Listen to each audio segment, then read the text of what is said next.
Wow. And we're back. Greetings, everybody. Oh, there we go. Wow.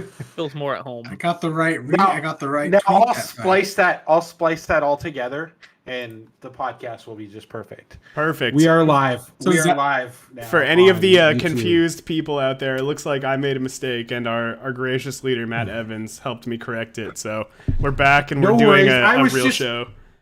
I was just ready to blow up Restream because it happened last week, and it was super hard to fix.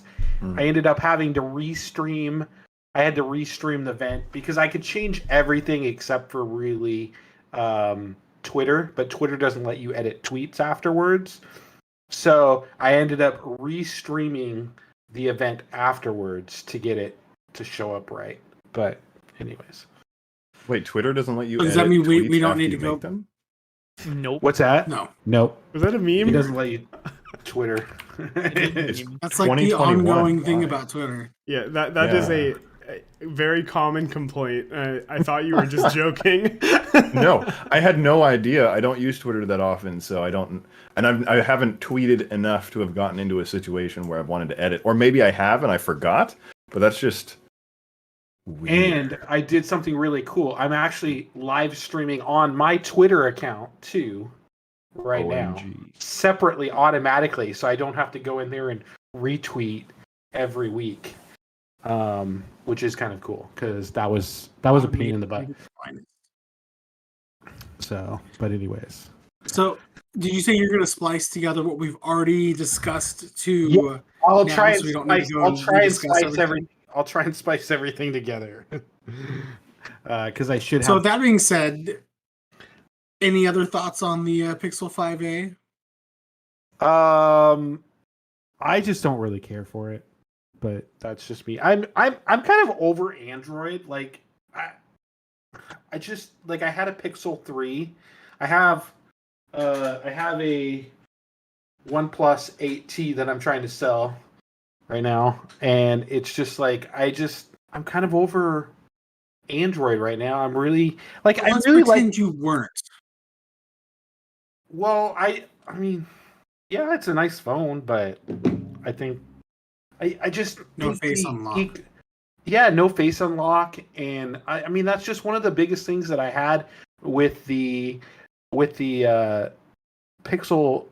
5, which they took a feature away, and that just that honestly just killed Pixels for me. And I know I've talked about that, and I know I've been like that over and over and over again, but it's just, to me, they lost me at that, and then to say you're going to bring it back, but then you don't bring it back, well, I mean, it's probably going to be on the new Pixel 6, but I just, yeah. So, yeah, I just kind of, I don't have much love for Pixels anymore. Who here? Question for everyone: who here uses Face Unlock or Iris Unlock or whatever on a phone if you can? Okay, I do too. Well, when I get the chance. Sometimes I don't have the ability to. Has it? For the record, everybody raised their hands for those Yes. that are listening. And is it the most convenient way for you guys to unlock it, or how do you guys use it? What situations are you in when you use face versus finger? So for a long time, because I had my work developer profile on there, I wasn't allowed to have a numerical password.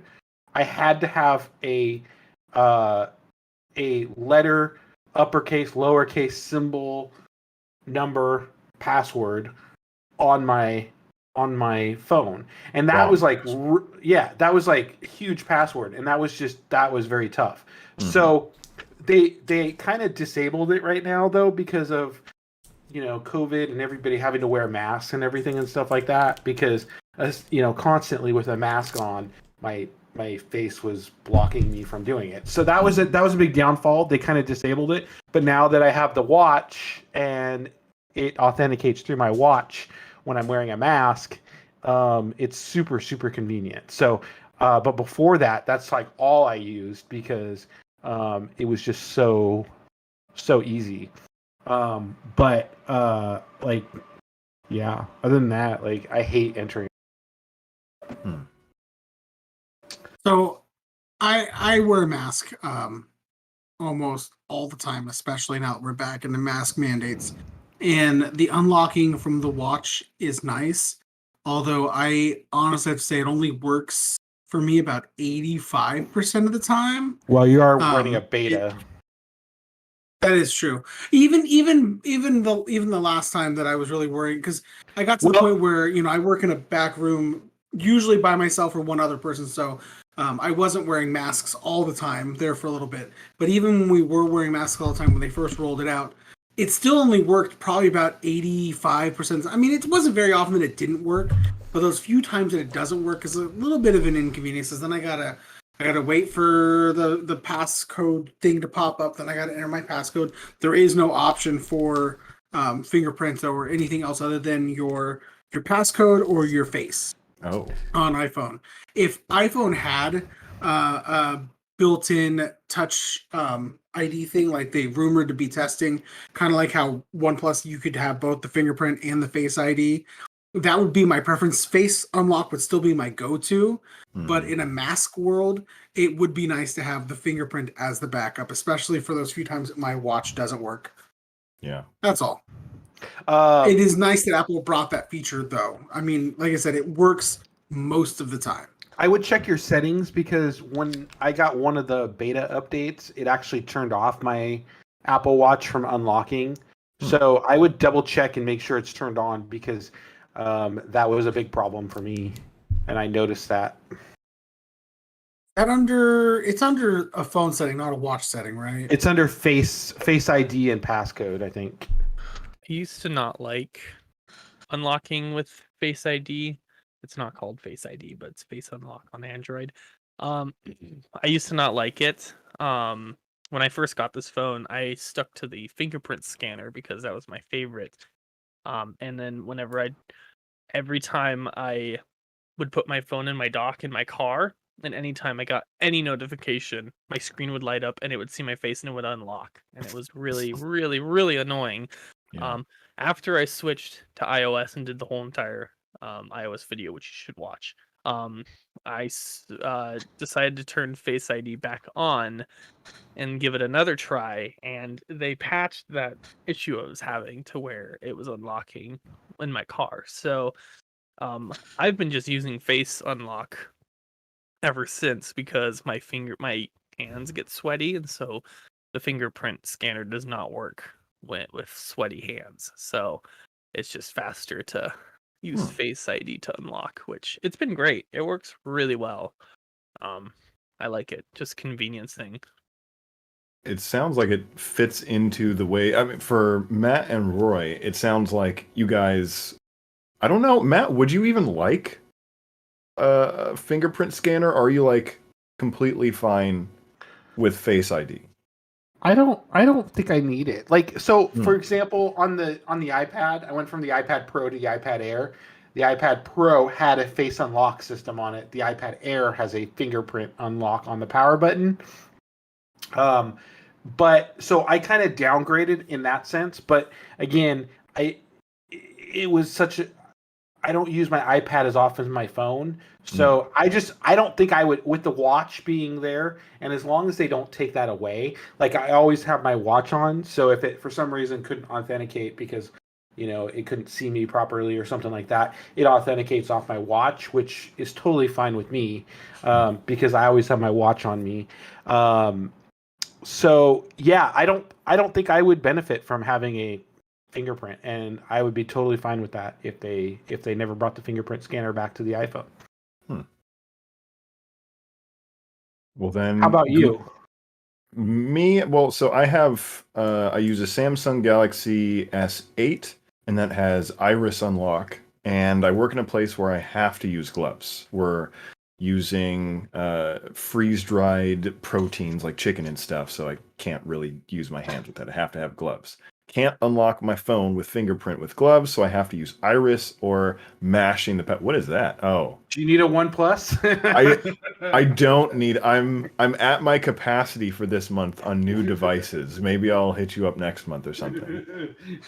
But iris on the S8 is kind of finicky. Like you have to position it like up and down and like at an angle, and sometimes it doesn't grab your eyes, or it's like, hey, open your eyes, please. We can't see you. And you're like, Can you take that? Can you turn that setting off, the eye setting? You can use face unlock, I believe, without just specifically iris, but the first couple times that I tried that, it was finicky. Or I'm just misremembering and it doesn't. But why are you asking if I can turn off the iris? Because I think you can do that with the iPhone. I think you can make it so that it doesn't recognize your eyes. It just scans your face. It's less secure. But, if you don't have a lot of sensitive data on your phone, and you don't lose your phone, but I mean, yeah. All the things. So yeah, I totally understand where you're coming from though. So face unlock would be really cool for you. And I'll tell you, on the Android, face unlock is just like Face ID on iPhone. Like I don't really see a difference in it. So it works for me.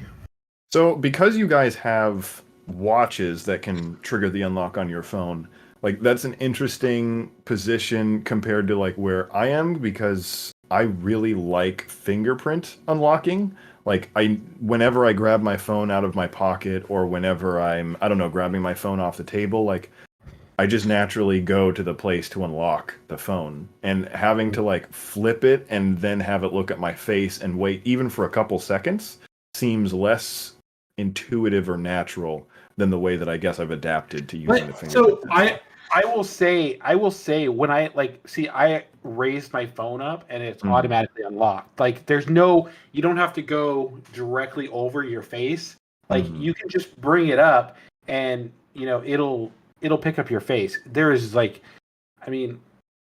can probably attest to this. There's very little lag on the iPhone version, and I didn't really notice much difference on the Samsung or on the Android version either with the OnePlus or the Pixel 4a. I will say the Pixel 4 was a little more laggy sometimes, but it was an older phone using older technology and stuff like that.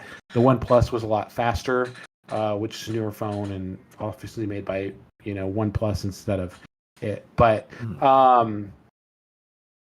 I will say that since I am trying to get away from having an Android phone, the only thing that has appealed to me is being able to play around with phones.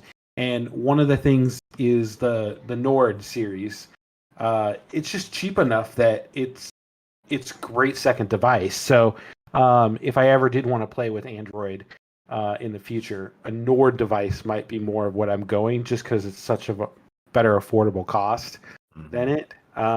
So I would definitely try that. But again, you're left with more fingerprints rather than Face ID on those devices. So. I'm super surprised that the Nord. So I was looking at the Nord, which I couldn't find a release date for because we were talking about that and comparing it to the Pixel 5a. But then the Nord 2 is not coming to the United States. Oh, lame. Because the prices on the 100, the 200, and the 10 are ridiculous. They're not more than the price comparison would be. I think I want to say I heard if it were to launch on a U.S. market based on what it's costing in other markets, it'd be about $450. Really? Okay. That's comparable, like you guys were doing to the Pixel 5a, but the OnePlus ecosystem has rapid charging, so I feel like if you throw that on any of these devices, then it makes them immediately better. Because the 5a has 18 watt fast charging, but I want that 75 watt fast charging or whatever that the. So I don't 65 watt. The OnePlus, or excuse me, the OnePlus Nord 200 5G doesn't have a fingerprint scanner on it. So does that have Face ID on it? Oh, interesting. It Side-mounted must. fingerprint scanner. No, Oh, it's yeah. There it's you go. it's the power button. It's the power button. Yeah. Okay, I see it there. Yeah. I mean, that's totally the way I would go. Is the Nord 200 5G. I mean, that's It's ridiculously affordable. Can I just say that fingerprint scanners built into the power button, like if you're gonna have it anywhere other than right on the display, like that's the place to have it. yeah. It's like it's a. I mean, it would be nice on my iPad to have it under the screen, but because it is kind of like you have to literally go over and touch the side of the iPad. It's not a big deal to me, but I could see the benefit of having it under the screen on the iPad. I loved having it on the Nexus on the back. That was my favorite. I loved having it on the back. Oh yeah. It was great. I will say, having it on the OnePlus under the screen, I didn't really notice a difference to it. Like, I never really used it because I used Face Unlock on that. So, yeah, I mean, but I think the fingerprint scanner is a better way, especially for a budget device, where they're trying to save money and not drive up the cost of it, because I feel like putting it underneath there. That's why it would be cool if Apple created a better version of the like SE version of the phone with a lower cost point and using the side mounted fingerprint scanner. I think would be much better than trying to tap it underneath the glass, and getting rid of that home button, because that I feel like would be more beneficial to people to have a bigger display of screen with no bezel and no button on there, because that's the way the iPhone's going. So, especially if they figure out how to get rid of all the hole punches and like the notches, and then they won't have to do any additional complication with the screen. If they're going to do like an under screen fingerprint sensor, they can just move that over to the power button, which I think is like magical technology. Like, I haven't looked into how they get it into the power button, but I'm super curious. I would never have imagined that would be possible. yeah. Any more thoughts on the Pixel 5a with 5G? Not really. We have to say with 5G, like we've now set the standard. The Pixel line has 5G, guys. It's like saying the iPhone 12 with 5G. Except Apple never went that route. Like all the other manufacturers are doing that. It'll be they come up with the next iPhone, but I highly doubt that would. I mean, they never did it with 4G LTE.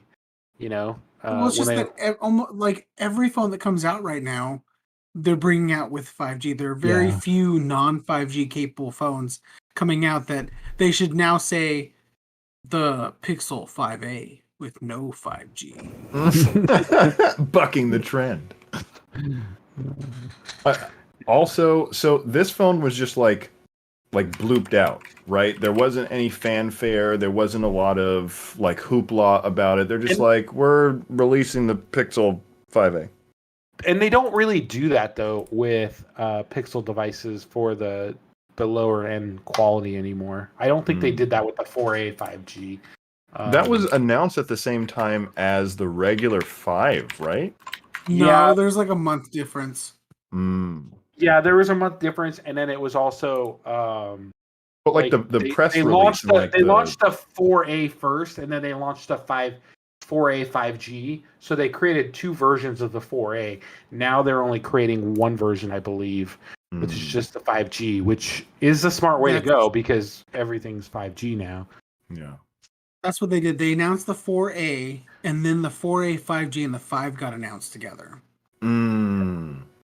Okay, that's what it was. I knew that some 4. Okay, so this, not super surprising that they kind of just without fanfare release this. And when does this one come out?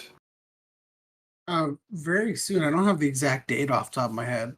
I think it's pre-orders already open. I think pre-orders 6th. I'm trying to see if it's on T-Mobile.com yet. It's not, the last I checked. I kind of combed through their website. I don't see it on there. They got that deal with Google supposedly. Like, I'm surprised that they haven't been hyping up the 5A, because typically the A series has done well from T-Mobile. Like Yeah, I don't even when they see the. launched the 3A, it did really well. Mm-hmm. Yeah, they don't have any Google phones on their thing. It's interesting. Have you ever heard of Cat? No. Like, yeah, they make that rugged phone. It's like Caterpillar, like the construction vehicles. Oh, I was looking under brands, and there was one that said Cat, and it's like Cat 62. It's a it's a cable? It's a rugged phone. Huh. It's like an indestructible phone, basically. Yeah, it's 128 gigabytes. It's a hella expensive phone though for what you think of it. It's $498.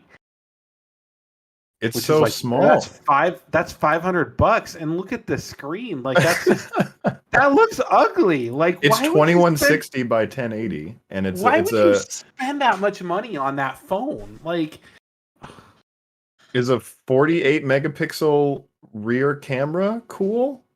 I guess That's surprising. Yeah, that is kind of. Remember when people bought Nextel phones because they were more rugged and they were great for like job sites and whatnot? That's what this Cat phone is. Yeah, it definitely is. I could see businesses using this for, like, their employees and stuff like that. On construction sites and stuff, maybe. But hell, that looks ugly. Even the wallpaper, like, it's a gold and blue wallpaper, but they make their screenshots just look ugly. Like, maybe it looks better in person, but like a thick iPhone, like an industrial, super industrial construction site iPhone. yeah, It's kind of what it definitely reminds like me of. definitely like a Nextel. Maybe they picked that up from the Sprint merger. So Matt, update our listeners on because you were talking about maybe getting a fold phone. Right. Update everybody on your My acquisition. Your acquisition and your plan. My plan. So yeah, I was going to get a Galaxy Z Fold 3 because it has S Pen support, and I already carry 2 phones. But then I decided not to get it because I got gifted an iPad 8th generation. And I figure rather than spend the price of a car, I would just get an S Pen and save money. Because I figured that Tim made a good point. We were talking in the Discord, and I was still kind of thinking about getting the Galaxy Fold, but he brought up a good point. He's like, the Fold might be cool to me, but compared the S Pen on the Fold compared to the Apple Pencil on any Apple device, the Apple Pencil is probably going to have the better user experience and the more natively developed apps for both Apple and the Apple Pencil. So it just will be a better utensil experience, which made a lot of sense to me and was like the final nail in the coffin for me deciding to stick with the iPad and giving that a try. You could get this. I think it's from Altel 4 gigabyte Go Flip 3. What? Oh, phone. It's literally like a flip phone, like an old style. I don't even think it has internet on. Once you start getting into the cheaper branded phones, yeah, it starts getting really awkward. $100, $4 a month.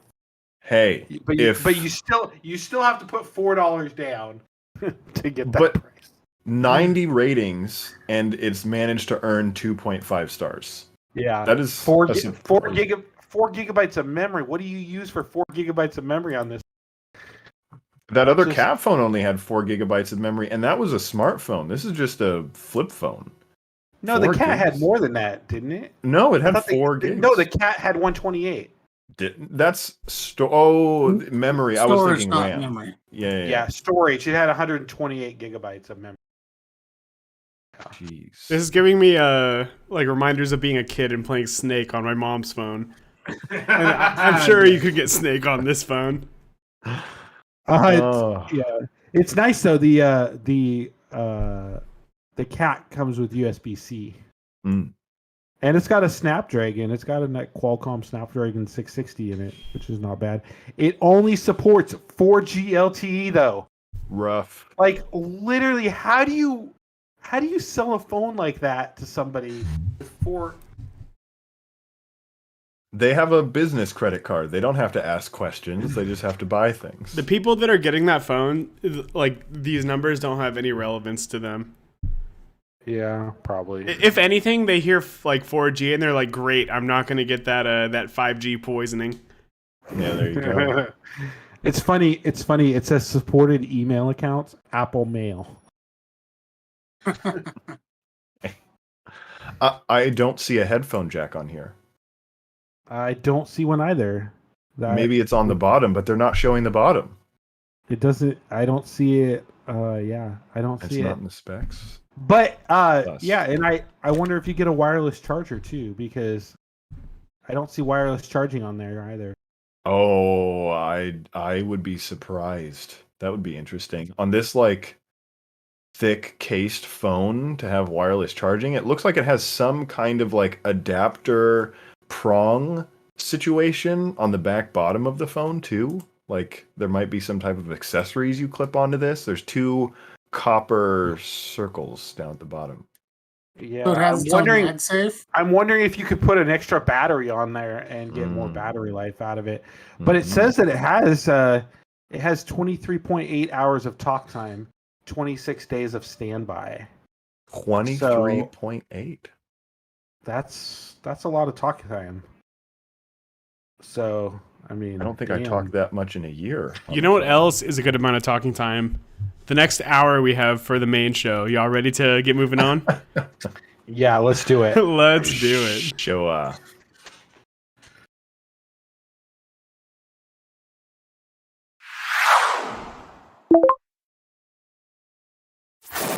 Android and iPhone users, welcome. BlackBerry and Windows Phone users, these phones don't even support podcasting, bro. The podcast going beyond the headlines. This is the Gooplycast. Here's your host, Matthew Carter. Hello, everyone, and welcome back to the Gooplycast. We're live right now on Twitter, Twitch, Facebook, and YouTube. If you can't make our live show, we have an audio-only version. You can find that on all of your favorite Android and iOS podcasting apps. With us tonight is M1 Chancellor, Matt Evans. Hey, Matt. Greetings. Also joining us is Project Red aficionado, Roy Slipinski. Hey, Roy. Project Red? Yeah, you like Project Red you, stuff. you love the Product Red stuff, so Product Red. See, Product. there we go. There we That go. makes a little bit more sense. I'm like, Project Red. I know what you meant though by Project Red. Thank you. I don't know where I think I got that from CD Project Red, the video game company. That is fixed Well, that was now. my first thing. Like The Witcher was a good game.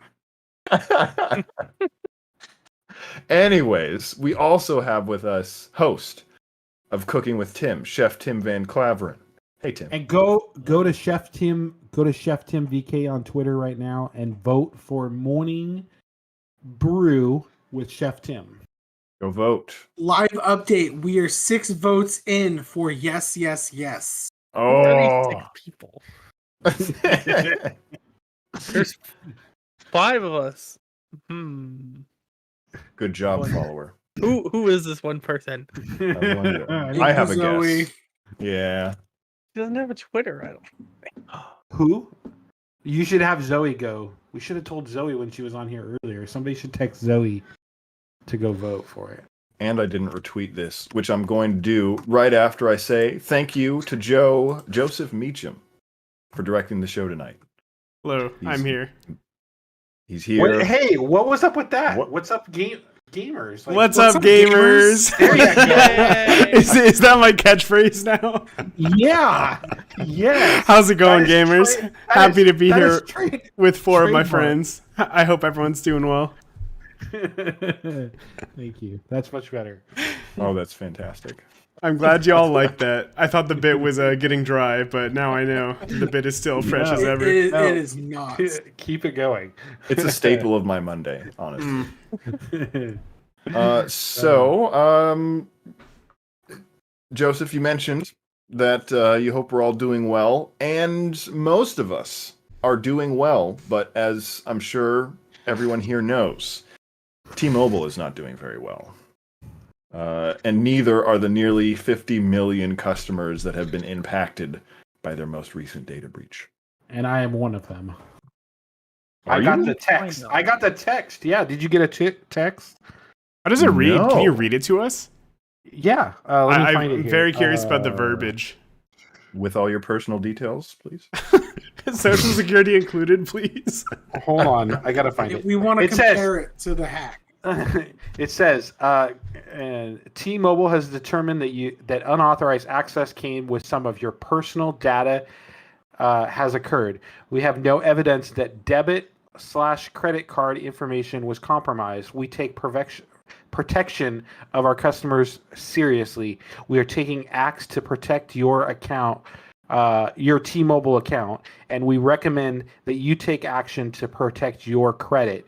And then there's a link to t-mo.co/protect with a capital P, and that basically takes it to like a landing page that tells you what happened, and then you can click on what you can do. And they're giving away Protect Your Identity McAfee 2 years provided free by T-Mobile.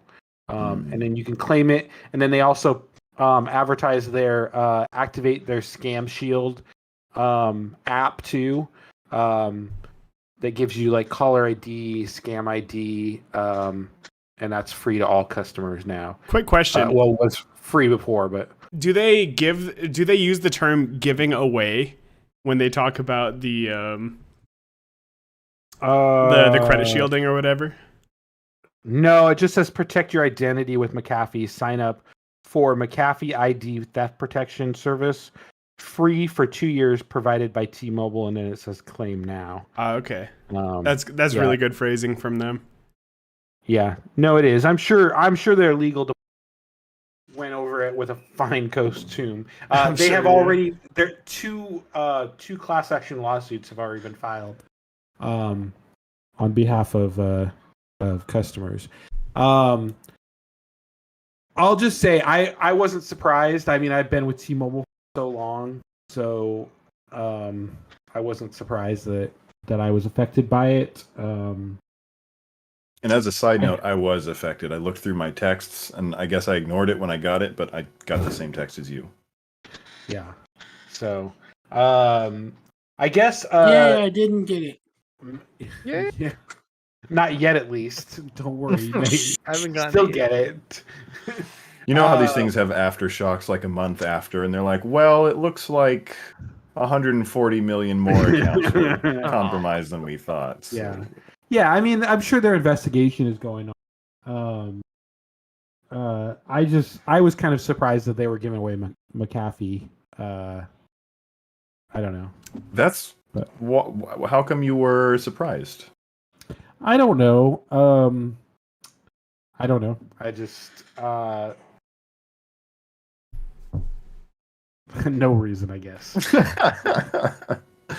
I don't know. I feel like anytime they offer some kind of identity theft protection, it's just like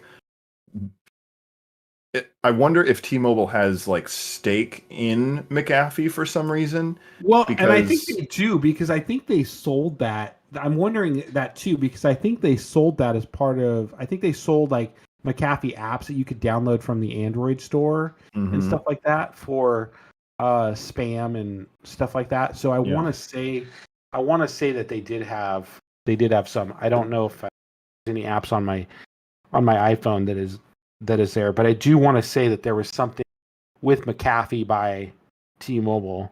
And that wouldn't surprise me because like I wouldn't put it past these companies taking advantage of a data breach. Like, yes, They are going to have some class action lawsuits. People are going to be upset. Maybe their stock price will go down. But if they can give people free the more these data breaches happen, the more they offer these free introductory identity protection services. Super possible that, some people are like, well, I really liked that. I guess it protected me. I'm going to keep paying like $20 a month or however much it is for whatever the subscription is. So it's called McAfee Security for T-Mobile. And there's an app on the iPhone. It's got both the McAfee logo and T-Mobile. So, I mean, they definitely took advantage of their partnership. I think this is more for, it's hard to say, more for like protecting your photos and stuff like that. And I think you could download something on your phone for it and your thing. It's interesting. Out of 16,314 ratings, it's got a 4.7 review. That's pretty good. Out of 5 stars. It does. It actually does. And this is the McAfee app? Yeah. Oh yeah, chances are none of those people have tried to uninstall it yet. Yeah. It was published 4 years ago, though. And 25% of them are bots. Yeah, and about 1 year ago, it got fresh new design. So, yeah, there's probably a lot of people who are paying for that. Don't. Especially if you have to like sign up with a credit card or something like that, which I don't know. Probably just gets attached to your bill. That's usually how they do it. Then you don't see it every time because not a lot of people look at their phone bill. So, yeah, so that just kind of like, I feel like they should offer something that they're not partnered with, because I feel like, they got hacked, so they picked up the phone and called their buddies over at McAfee and said, hey, we just got data hacked. Price for 1.5 million customers, 2 years of protection, and they got a deal. Right? So, it's like, hey, company whose job it is to protect data and make sure people don't get hacked, why don't you do that instead of doing it the whole, like, we have a partnership with you. Maybe they should be working a little bit more closely together to prevent this from happening in the first place. I think I remember watching on the news one time a Consumer Report and something like that. And I think that if you were a victim of data breach or something like that, I think there is a way that you can go out and get service. And I think that T-Mobile has to pay for it, or whoever data breacher. I want to say that that's possible by law or something like that, maybe. But I mean, you should definitely look at it. I haven't seen the McAfee one just because I haven't. I just got back from vacation, and I got that text message while I was on vacation, and I wasn't going to at that point. I monitor my credit very normally though, so like I get push notifications when my credit report is pulled and stuff like that, through a variety of services. So I don't know that this is affect me because I always keep a lot of my credit, secured and everything and stuff like that. So I get an email, a push notification, text message anytime my credit is pulled, like literally go to apply for a loan or something. My phone just goes through the roof with alerts. So I'm pretty well protected on that part. So I'm not worried about it. But there's some people out there. I mean, you should definitely. I mean, even if you didn't get the text message, you should monitor your credit. It's a very important thing to do because, again, if you don't know about that, like a lot of places, like that can take years to fix up your credit. If you do, I mean, it's not just say, hey, there's some people out there that fight for years to get their credit back. I've read stories and listened to podcasts about people have had their identity stolen. Yeah. 1 sec, Matt. Is it just me, or is Matt cutting out? Matt's cutting out. Your voice gate is a little too high. Ooh. Is that better now? Too early to say. Yeah. So sorry for. No worries. So I was just saying that you should always monitor your credit report and your credit score and stuff like that to make sure that nobody's taking advantage and opening accounts, stuff like because people can get out there and literally get a new driver's license. No? Still No, cutting you're out. still cutting out. Hold on. It wouldn't somebody be a else Google talk. Cast if we didn't have some issue. Angle your mic I a know. little bit closer towards your. How's that? Is Yeah. that better? Make it like horizontal with your PC monitor. Say Android reigns supreme just a bunch until we figure out. Say it 5 if- times. Android reigns. Android reigns supreme. Is that better? Oh, The best I part heard- is it cut out right when he said Supreme the first time. No, I think he just stopped It's- talking. It It's was like Tim intentional. Cook is like, no, I we did, can't no. do this. I know. How's that? Is that better? I made some adjustments on my computer side of things. Is that So far, not clear? cutting out. Okay? You're a little quiet, but you're not cutting out anymore. I can turn up my gain a little bit. How's that? Is that better? Worse? Sounds good so far. Yeah. Okay. There we go. So yeah, that's all I was saying. But yeah. In that vein, then, I have a question for you guys. How or what do you use to monitor your credit, or at least stay aware of it?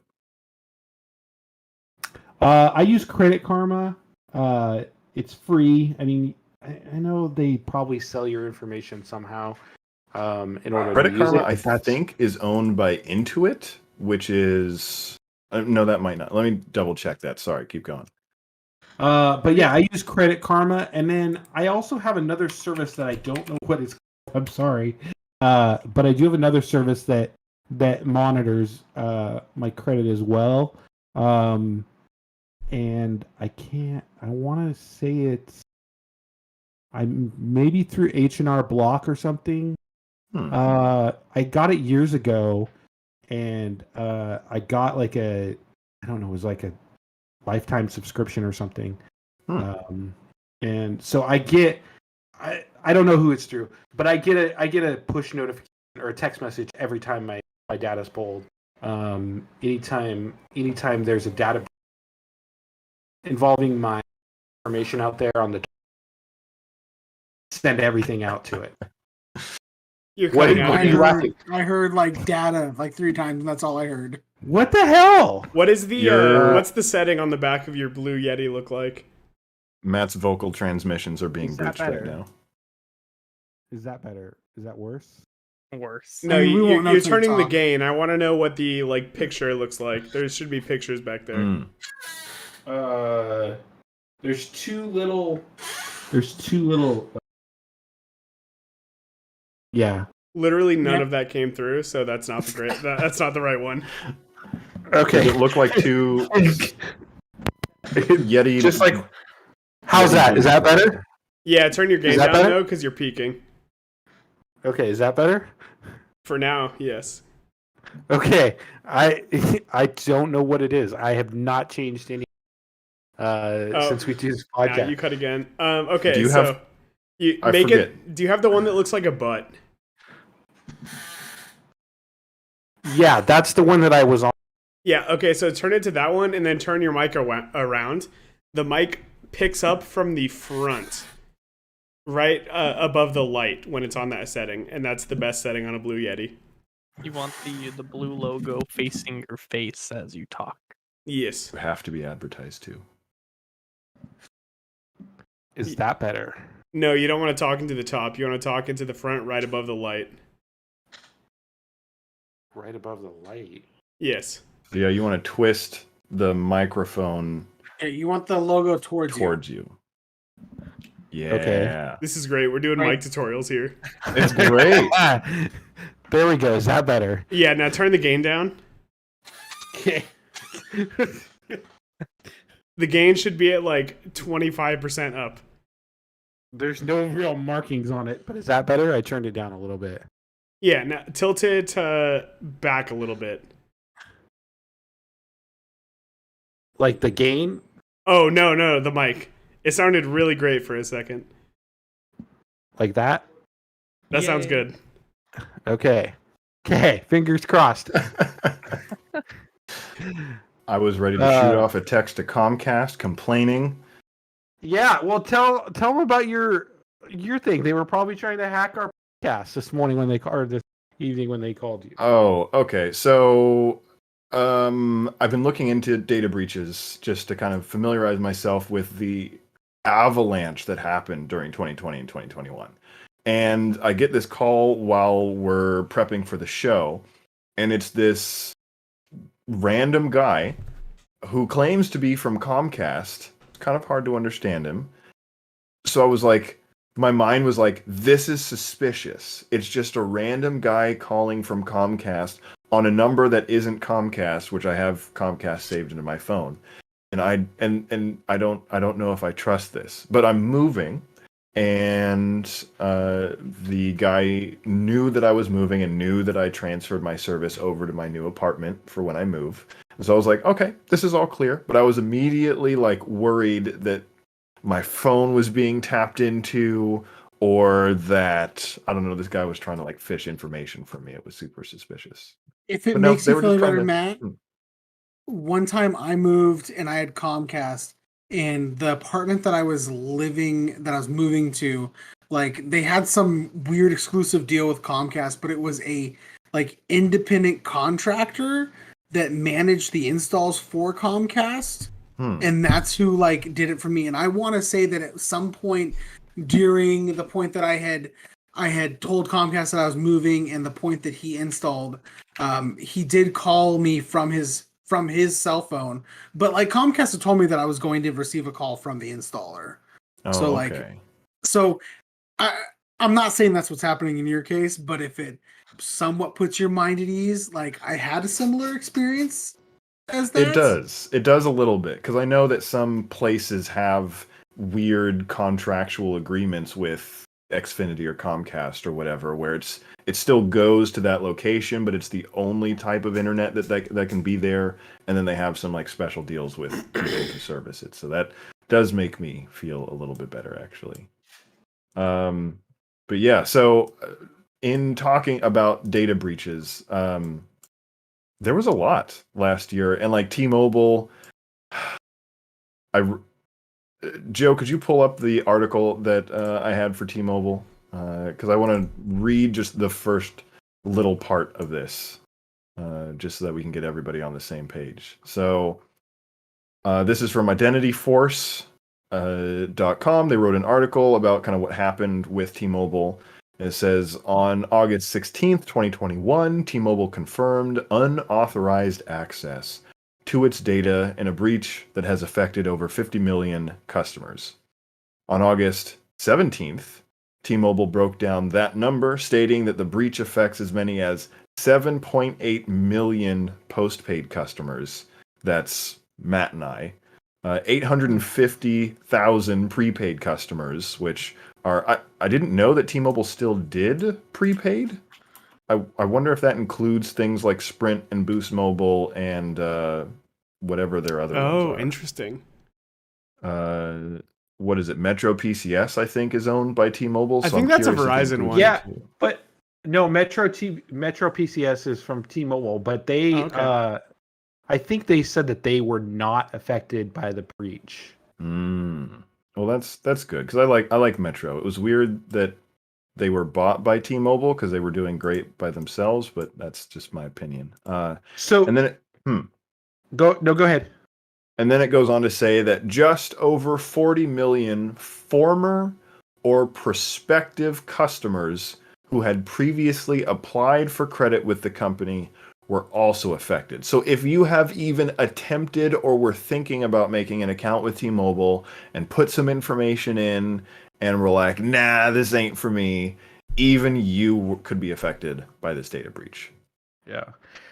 Did any of you guys see the news about AT&T supposedly being hacked? Oh no.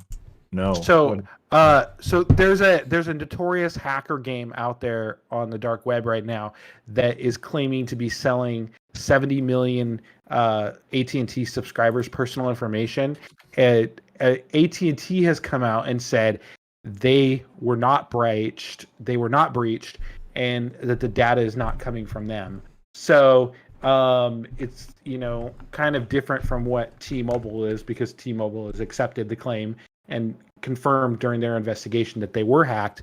But this is kind of different, that they claim they have social security numbers, date of birth, and home addresses for 70 million subscribers, and AT&T coming out saying, nope, we weren't data breached. It wasn't from us. I certainly hope that that's the truth, because if they claim that they were secure, essentially, or that this person is lying, and then it comes out that they were hacked, they're going to get destroyed. Yeah. So the telecom, in this article from Gizmo, the telecom denies that the data is legitimate. And when they were reached out for comment, it says, based on our investigation today, the information that appeared on the internet chat room does not appear to come from our systems. So it's interesting to see, and I guess we'll see, days to come if they reverse course there, or continue to say that the data didn't come from theirs. But they have been very, very clear on their denial. So it sounds like maybe that the data might have come from somewhere else. Yeah, because 70 million affected customers that data, like you said, had to come from somewhere. And if it's not AT&T, maybe it's not like a recent hack. Maybe it was like a past hack. But yeah, where did it come from? Yeah. Has anybody ever been on the dark web? No, I've not been. Don't go on the dark web. Don't go on the dark web. But I was when I worked in loss prevention, there was a class that I went through. I went through a few of them. One was from the Secret Service about counterfeiting, and the other one was about information being sold on the dark web and stuff like that. And it's very interesting. I saw some investigators that were working on child pornography cases that's out there on the dark web and stuff like that. I mean, it's legitimately a scary looking place. Mm-hmm. And it's like the modern Wild West is how I felt about it. Yeah, no, I agree. And it's like, I never, like, some of the stuff that I saw on there, and we were told that we might see some crazy stuff, and we did, and I was like, nope, not for me. Because Google and Bing and all of the modern search engines, the big ones, the big tech company ones, and all the social media platforms that are big, they filter all of that kind of stuff out, right? And access to it, for the most part, it's really hard if you're just browsing the modern internet to access things that are on the dark web. Yeah, you have to take legitimate steps, and I don't really know the complete steps on how to do it. I just know that this investigator had a special laptop that he used to access it that wasn't connected to any government systems or anything like that. It was legit. He had different names for it and everything and stuff like that. It was what they call, I think, a clean device or something like that. So, and he had separate phone numbers that he used to talk to these people on, that can't be traced back to him and stuff like that, and I think he worked a lot with child predator cases and stuff like that on there, and pornography, but definitely not a place. How did we get so dark? How did we end up here? Well, data because we're talking about man. Data breaches. So that's where the stuff goes. Yeah. So, I mean, I don't recommend anybody going there, but I mean, it's hard to tell, I think, too, on the dark web, what is real and what is legit, because I think there's a lot of people out there who may claim to have information that don't really have the information, and, might be trying to take advantage of that, Just get your name out there as some cool, awesome hacker chan who can do awesome things, and it gets you infamous in a certain way. Yeah. So definitely don't recommend going out there, but we'll see what happens with the AT&T breach. If that changes course, but as of right now, AT&T is saying their data is safe and you got nothing to worry about. So I'll ask a question here. So what does everybody use for password security?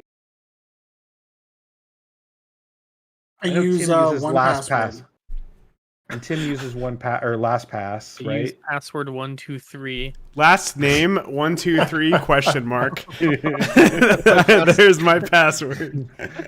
I use Matt, do you use a password manager? Google is my password manager. If I can. Okay. They're Joe, known do for you- selling information. What? Do you, yeah, they're known for selling it.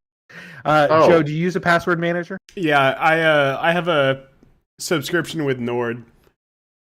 Okay. Mm. So I also use 1Password with Roy.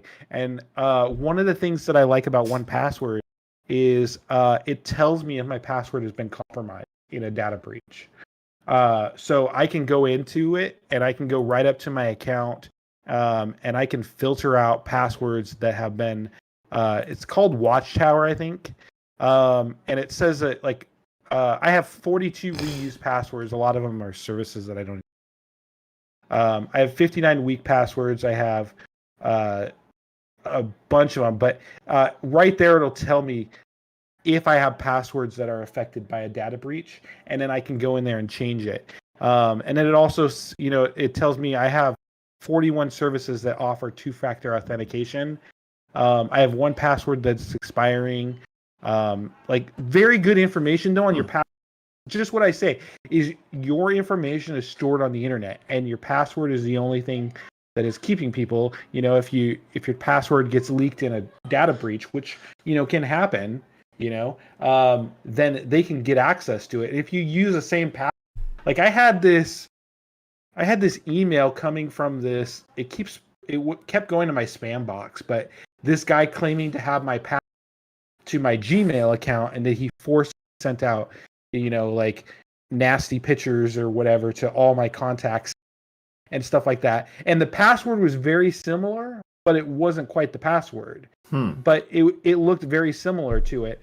And so it's just it's important to have unique passwords for everything that you do. Don't use the same password for your banking that you do for your social media accounts. I have a single password for every one of mine.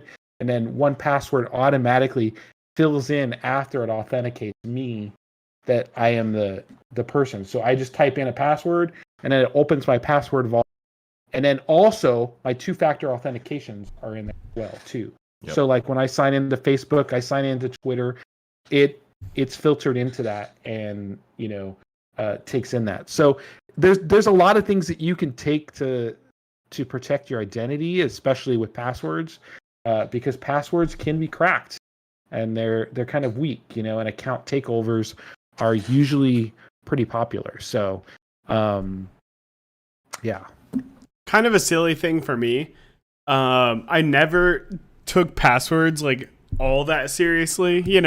You still take them moderately seriously. You change them every year or so. Yeah. But when I started playing in old school RuneScape Ultimate Iron Man. And I really didn't want anybody to get into my account because that game is known for having people hacking others. I started treating it very seriously, and since then, all my passwords are nutty. They're just very wild and very weird because I don't want any tracing. I have most of my passwords set up for 26 characters with numbers, letters, symbols. Crazy number of things. Yeah, I feel nothing that. That I would ever remember. And it's just you want to protect your identity, and that's the same thing, so I totally understand that, Joe. That feel when RuneScape account is more important than identity. Kind of cringe. All the things that can make you take security seriously. And when you sign up for something too, with 1Password, and I'm not trying to sell anybody on 1Password, but when you try to sign up for 1Password and you're typing in a new login information, it'll suggest the password based on what your default credentials are or your default settings are. So mine's 26 characters and stuff like that. And then it'll automatically save it to your vault too.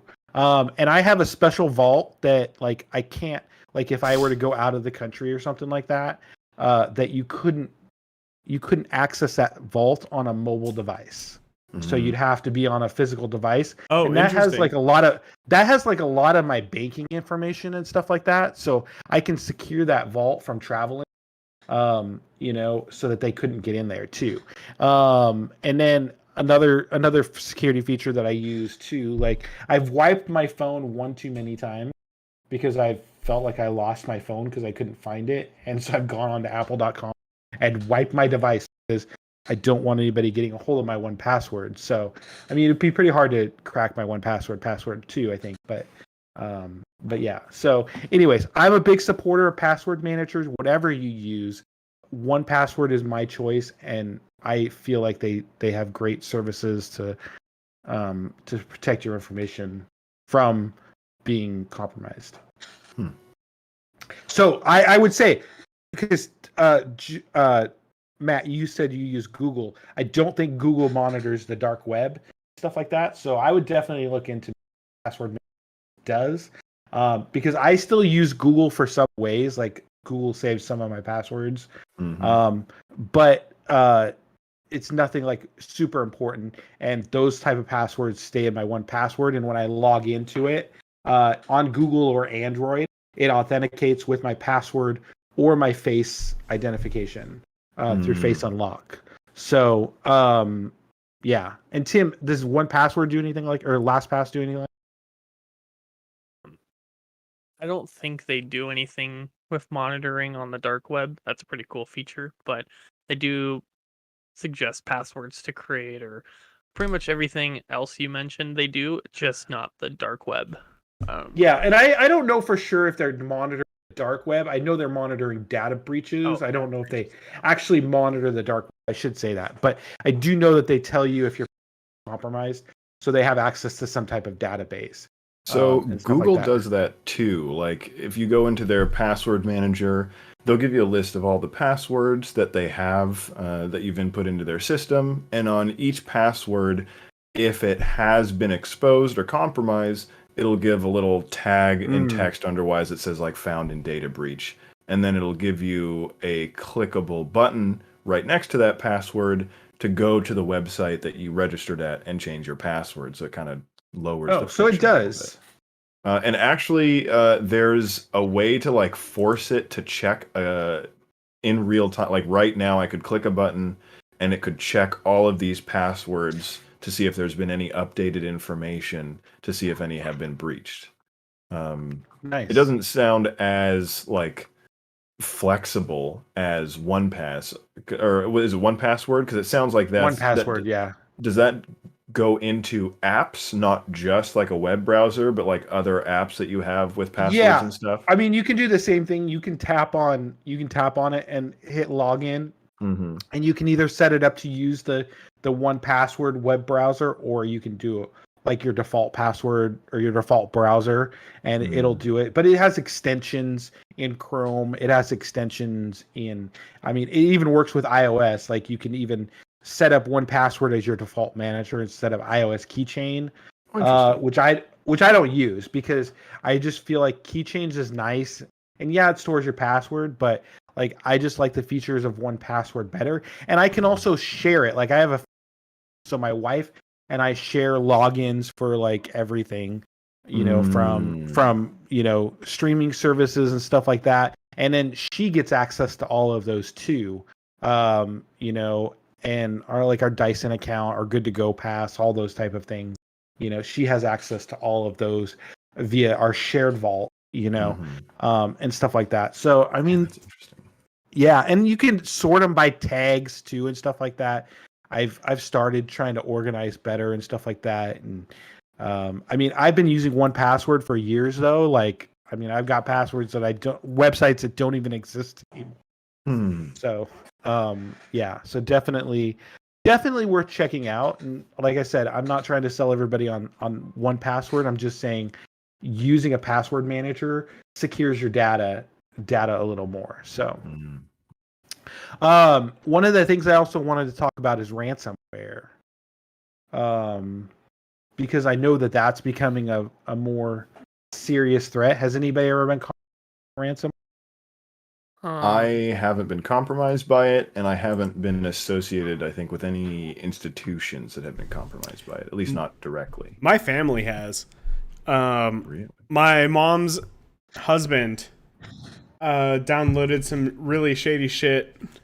And Was it from the dark web? no, I don't think he's that bright. I don't was think he about to could say get there.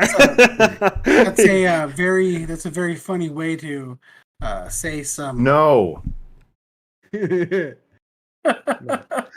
I'm just saying, because a lot of people think like you can go to the dark web, you can download like free programs and stuff like that and free music. Like, I'm like, It's not. Yeah, It's true. not That's like- why it's not people like- go to the it's- dark web for music. yeah, it's not like that. Some people, I have to explain, the dark web is not LimeWire, and whatever those other services LimeWire were, is like- the dark web, dude.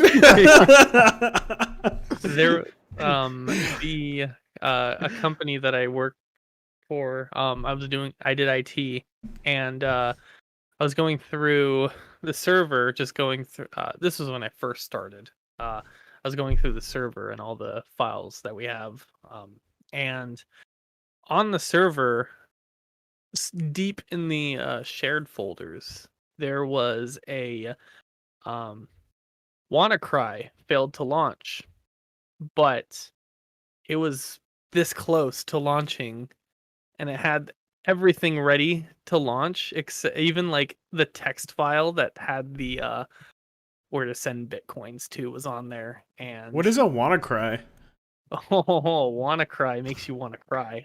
It's basically it is because it still exists, but it's an executable that you would get on your computer, and it would look like it would be named something generic, like it would either be like picture dot something, and if you downloaded it, everything on your computer would become encrypted. Everything would encrypt, and your background would change, and it would have a countdown timer saying that you have to pay this many bitcoins to this address, otherwise by the end of that timer it would either double in price or it would threaten to delete everything. And it would hold your files ransom, and you would have to, a lot of people had no choice but to pay the money to unlock their files, to even possibly get your files back, because of how it worked. I have a question, Tim. Mm-hmm. What's a circumstance in which you think that it's worth it to just like let your files dissolve, or to actually pay to get them back? Well, if in you're some cases, Grandma Sally and you're about to lose your world famous casserole dinner recipe, then yeah, don't pay the ransom. But if you're a hospital or a medical center where you actually have patient information that is considered very valuable, then a lot of hospitals actually had to pay the ransom. A lot of them did. And a lot of times it affects backups too. So like, you know, you can't take down your network and then restore from a backup, because the backup is sometimes encrypted as well. And I'm not really familiar with the WannaCry one. I know that some other places, you know, have tried to say, well, we can't even restore from backup. It's like we have to start from scratch, you know, because you can't restore from a backup because the backup's already. So yeah, definitely something. The interesting headline from this year, I think, was the pipeline that was hacked, and they wanted Bitcoin, and they actually paid. They actually paid the Bitcoin to do it, because again, I think their backups were compromised, and so there was no way to do it without being offline for days and possibly months. To do it, I think the FBI and in the Department of Justice said, you know, don't do it because you don't want to compromise with it. But they ended up sending the money via Bitcoin to it, and then I think it was like a couple months, like a meat processing plant got hijacked too by ransomware, and again, I think the same thing. I think they ended up paying.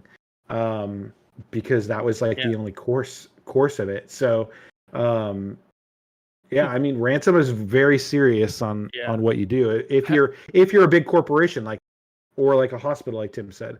Yeah. Have you guys ever heard of Marcus Hutchins? Has that name? No. No. So Marcus Hutchins is he's also known on Twitter as what's his name? It's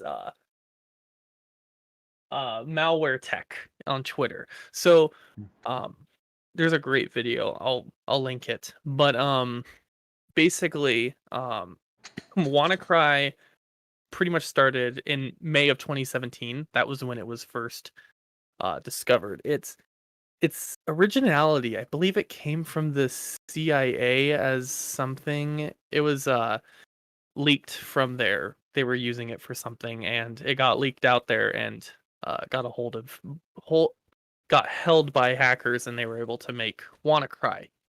And WannaCry started going after all sorts of different computers.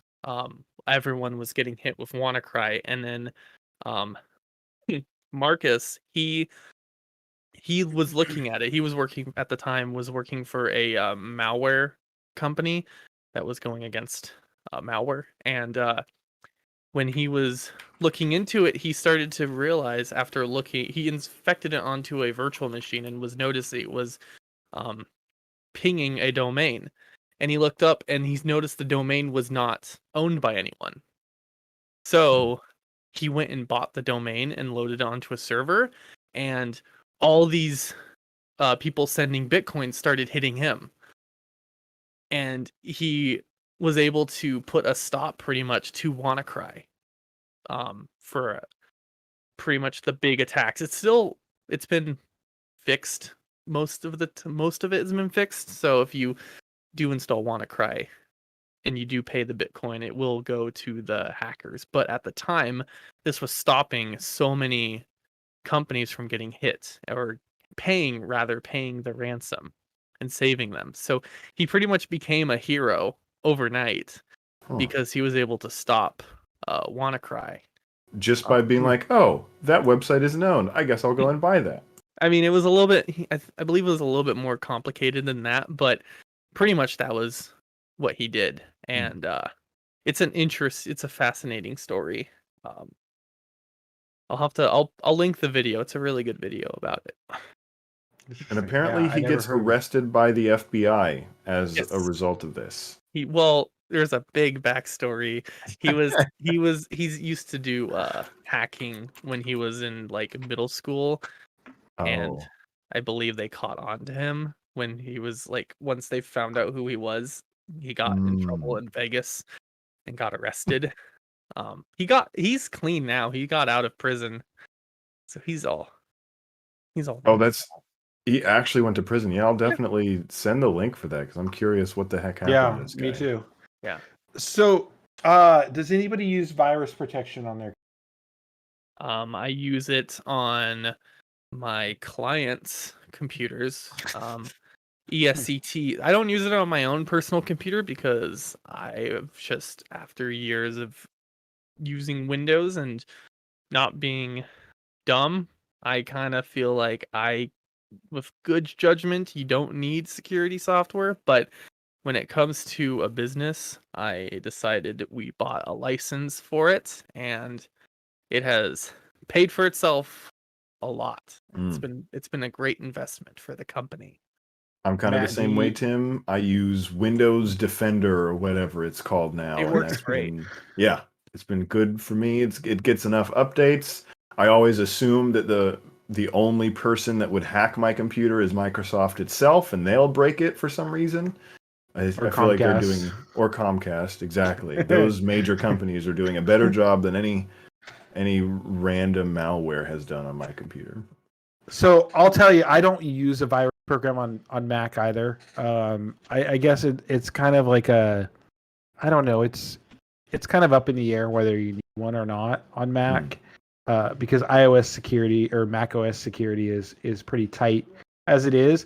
I will say that my hard drive did on there, so that's the only thing that I do when I get a new Mac or whatever is I go in and encrypt a drive through Apple, which doesn't come out of the box. So you have to reformat everything and start over with it. But it is an option there, and that is one thing that I do, so that if anybody were to take out my SSD drive, they wouldn't be able to access it even if they tried.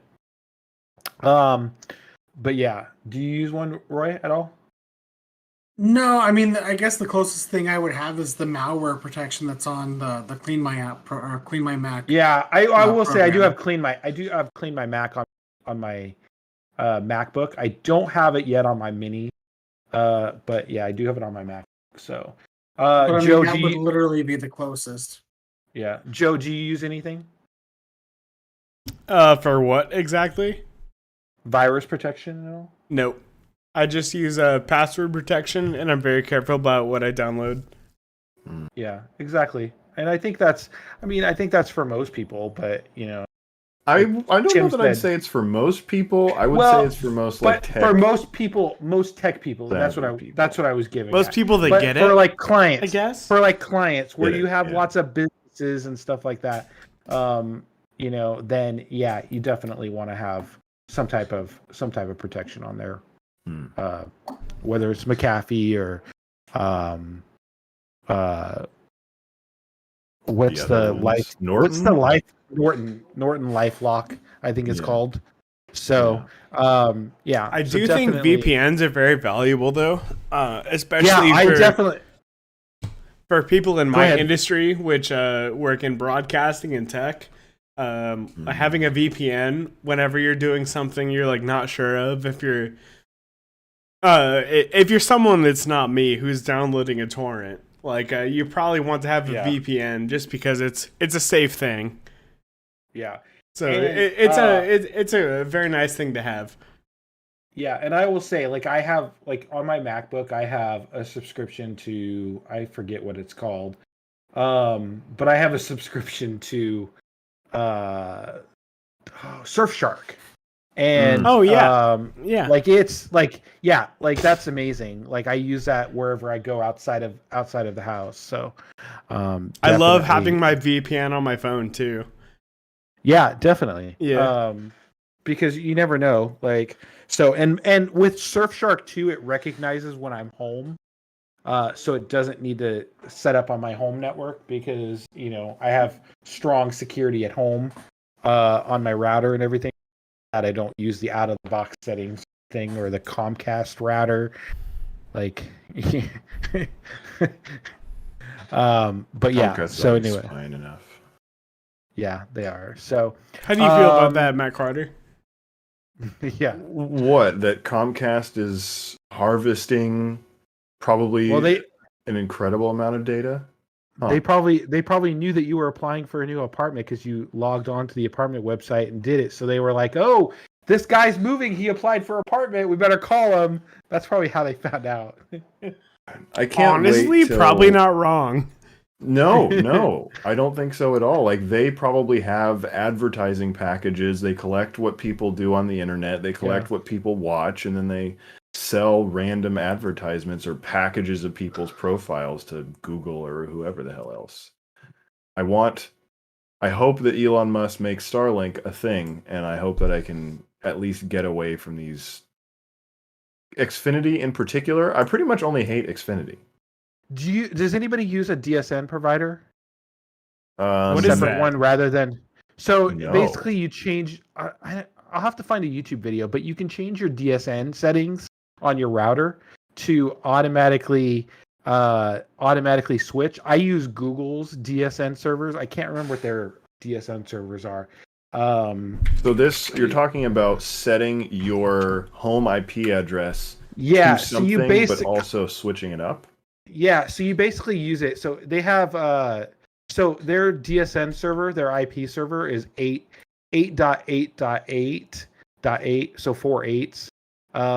And you can basically use theirs so that your internet provider essentially can't see your data going through. Interesting. Because your internet provider can see everything Mhm. that flows through there, whether you're using their router. So I use Google's DNS server, and it's a public free server that you can use, whether Google tracks you or not. So, but your They speeds can change sometimes too, Hmm. because your provider will know that you're not using their speed, so they can sometimes lag you down and stuff like that. A speed And stuff. punishment for not giving them what they want.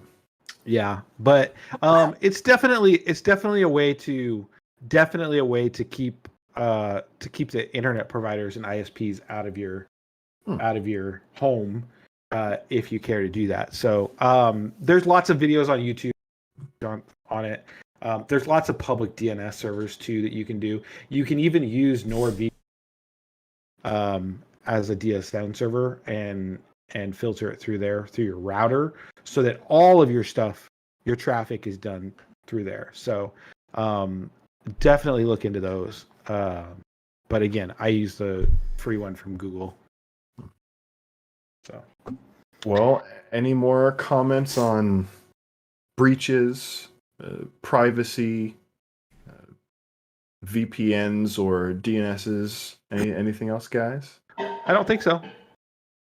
If you're worried about privacy, just get a VPN. They're pretty cheap. They are. I think I spent like $60 for a 3-year program. So Oh, that's good. And what do you use? NordVPN or you have something? yeah, I use Nord. Yeah. And I got some supplementary shit for it, but. And Surfshark is a good one too. We're not sponsored by any of these, by the way.